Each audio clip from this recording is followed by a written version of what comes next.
Welcome to the One Awesome Autistic bonus videos. We are finally on the fifth and final video and fifth and final episode of Love on the Spectrum. If you haven't watched the first four videos, I'll link them below in case you want to give those a bit of a gander as well to see what I talk about to do with the other episodes. This video does have a bit of a spoiler in it, well, a bit of a spoiler, it has a big spoiler in it. So if you don't want the episode to be spoiled for you and you haven't seen it yet, go watch it. I'm going to dive right into this. I'm not going to talk about the whole episode and talk about every single thing that happens. This episode feels very lazy to me. It's as though, oh well, we've run out of things to show you, so we'll just stick a load of filler in. That's what it just is, the kind of general feel I get from this episode. Because whereas before it would show us really fleshed out versions of like dates and things like that, it's now showing us these very, very small condensed versions. So it just kind of like skips to different things quite quickly. So it's different in that sense from the other episodes, but otherwise it's very the same. And I'm somebody who likes repetition. By this point in the series, I'm glad it's only 5 episodes because, oh my god, am I bored.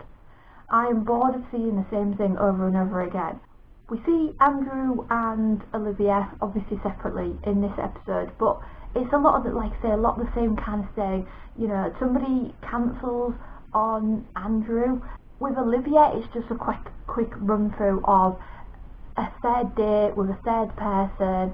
It's a nice day, they get on and they exchange numbers, and that's it. That's all we see of Olivia, and it's almost pointless showing us this. It doesn't add anything to the programme at this point, but we are at this sort of like final late stage introduced to a couple, Sinead and Jimmy. They bounce off each other so well, and this is how two people who are autistic but how their autism affects them differently can work very well together, because one person's strength is another person's weakness in this relationship. So whereas Sinead is very confident, she can understand metaphor and read between the lines of what people are saying, Jim is the opposite, and he comes across very shy at first and takes a bit of time to warm up, and he seems a bit overwhelmed by the initial interview and kind of almost needs to coax into it, but he takes things very literal as well. He's able to feed off of Sinead's confidence, and that seems to help bring him out of his shell and give him some confidence, because together, when Jimmy doesn't get when somebody is inferring something and Sinead gets it, Sinead's able to explain that to him, that oh no, actually he meant this. Sinead doesn't understand some of the things that people say, whereas Jimmy is able to understand it and then kindly explain it to Sinead when she asks, and Sinead always turns to Jimmy for an explanation. And it's very sweet how sort of in sync they are. They've been together for 2 years and they're only just moving in together, and they're already that in sync with each other. When Sinead and Jimmy go to a pool tournament, because Jimmy loves pool and he's really good at it, and they go to play this competition, things are a little bit different. The venue that it's at, there's also a football game being shown on the TV, so there's a crowd, and this is a crowd of people that Jimmy doesn't know, whereas the people in the pool competition tend to be familiar faces. So you see him start to get overwhelmed and start to say, I don't think I can do this. Sinead knows how to handle this situation perfectly.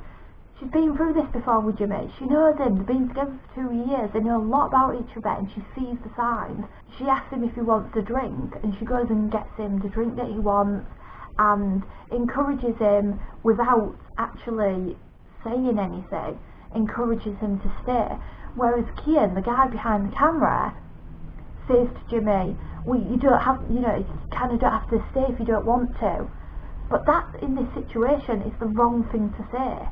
Sinead knows him well enough to know that he can get through it, and when the crowd goes and then the competition's about to start, he's completely different. The nerves have gone. He goes from being, huddled in on himself like this and very anxious and looking down and I can't do this, I don't think I can do this, repeating to himself, into actually sat there is upright, his body language is more open, he starts to have fun and really enjoy himself. And obviously Sinead knows that that's the outcome, that's what's going to happen in the end. Cian doesn't, because Cian doesn't know Jimmy. By saying to him, well, you don't have to stay if you don't want to, is the worst thing you could say to him, because it's a temporary fix. You also don't want to encourage somebody to leave the situation too quickly, because then that can become a security measure, a comfort blanket of, I don't like it, I'm not doing it, I'm going. And it doesn't push yourself to work through what is causing the anxiety and work through those issues. So then anxiety can become more of a problem in the future. While routine is very key for autistic people, and this is why dating can be such a minefield, because it's not routine and things don't always happen the same way and it's very unknown. There are things in the dating and relationship world where when you don't stick to a routine, it becomes a wonderful thing. And this is what happens with Sinead and Jimmy, because they go on holiday and they're planning to go to dinner, but what Sinead doesn't know is Jimmy is throwing a surprise in on the way to dinner. And they walk up some steps and onto this lovely area, and there's a pianist there who starts to play, and there's a microphone ready, and Jimmy actually sings to Sinead.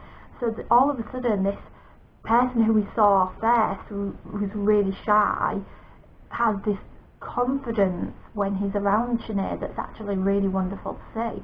After singing to her, he actually proposes to her.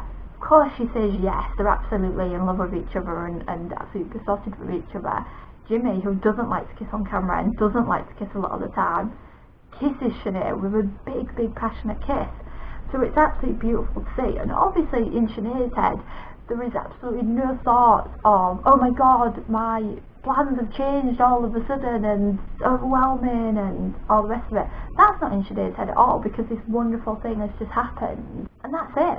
Love on the Spectrum is done. This first glimpse for other people who aren't autistic to see a little bit of what it is like to be an autistic person is over.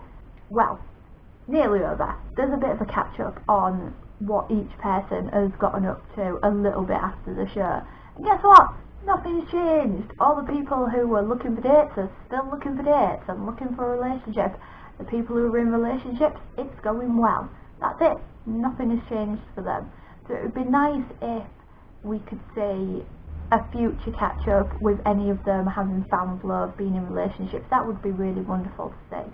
Although there is one thing that is great that has come out of it, in that Jodie, who we saw working with Michael, Kelvin and Andrew at different points in the series, is now actually working professionally with Kelvin to create a graphic novel all about how to learn dating skills for autistic people.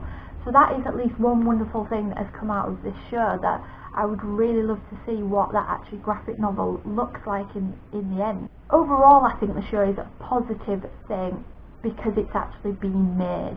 Anything to help raise awareness of autistic people, what it's like to be autistic, that autistic adults exist, that autistic females exist, that autistic people exist in different cultures and races, is something that needs to be shown more and more and more.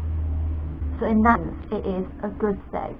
But the show overall, in its details, I find quite problematic. It's very repetitive. It's obviously made by non-autistic people, and they have created they have a stereotype in their head of what it should look like autistic people dating, and that's what they want to show, and that's it. So they already have the result before they've actually shown the experiment, so to speak, which isn't a good thing, because like I say, they control the narrative then on showing us that this one-sided view of autistic people dating, when actually it's a lot more complex than that, and we didn't get to see the complexities. And as autistic people, we know this, but the people they're trying to kind of educate with this program, they don't get to see that, they don't get to understand that and show. It actually doesn't show autistic people dating, it just shows one version of autistic people dating. And obviously we don't get a lot of representation in this show. It would be nice to see other races, other cultures, how that impacts their dating life as an autistic person, whether it has any influence, whether it makes it easier or harder.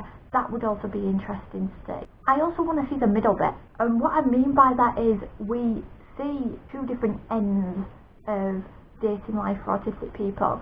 They show us autistic people dating and right at the beginning of the journey, and then they show us a couple of couples who've been together for years, but they've missed out that whole middle section of what it's actually like to be dating successfully. So what it's actually like when you meet somebody and you're a little bit further down the road and you've been on a few dates together. It's getting to the point of, okay, do I have stronger feelings for this person? And navigating that kind of world of dating and relationships, it shows us none of that. But what I am trying to keep in mind is this is kind of a first of its kind. We haven't seen anything like this before. So hopefully it's just a first step, and it's something that they can improve on if they decide to do another series of it, or even if different countries decide to do their own versions of this series, and it would be great for those to then improve on what's already been shown. I mean, have you ever watched a series where you've watched quite a few series of it, particularly reality shows, and then you've gone back to the first series to watch it from the beginning again, and you look back at it and you think, oh my god, that is terrible. Look at the bad lighting, look at the bad editing, look at the bad hairstyles. And that's because that show has improved since that first step. So when you look 5, 10 series later and everything's improved, it looks a lot better, and quality overall of the show is better. And I'm hoping that is what can happen with this show as well. But that's it. At the time of filming this, for anybody that watches it at a completely different time, I don't have anything specific in the way of bonus videos planned, but I know I definitely will be doing more, so keep an eye out for those in the future. Until then, I'll see you in the next video. Bye for now.